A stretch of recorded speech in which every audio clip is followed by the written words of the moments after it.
আসসালামু আলাইকুম viewers, welcome to our new blog. কেমন আছেন সকলে আপনারা? আশা করি সকলেই ভালো আছেন, আমরাও ভালো আছি।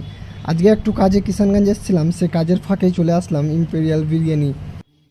এই রেস্টুরেন্টটি বেশ কিছুদিন আগে এক মহান ব্যক্তির হাত ধরে ওপেনিং হয়েছে। তিনি আর কেউ নয়, তিনি হচ্ছেন সকলের পরিচিত বলিউড ভিলেন গুলশান। সবার মুখে শুনছি খুব নাকি দামি দামি রেস্টুরেন্ট, তাই চলে আসলাম। কেমন খাবার পাওয়া যাচ্ছে আজকে আপনাদের সঙ্গে সমস্ত কিছুটা শেয়ার করব।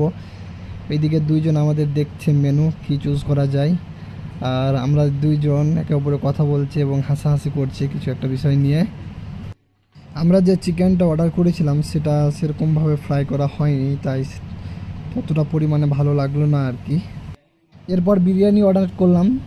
ফাইনালি আমাদের বিরিয়ানি চলে এসেছে। 4টা মাটন রয়েছে এবং একটা বড় প্লেটে বিরিয়ানি দিয়েছে। আর যেহেতু আমরা 4 জন 4 জায়গায় বসে আছি, তাই বড় প্লেট থেকে উঠিয়ে খাওয়া সম্ভব না একসঙ্গে, তাই আমাদের 4টা প্লেট দিল এবং আমরা সমানভাবে ভাগ করে সে বিরিয়ানি খাচ্ছি। সত্যি অসাধারণ টেস্ট হয়েছে এবং আপনারাও আসতে পারেন এই জায়গাটি, কিষানগঞ্জ ইম্পেরিয়াল বিরিয়ানি। আপনারা উপভোগ করবেন এসে, কেমন লাগে আপনাদের অবশ্যই ভালো লাগবে আশা করছি।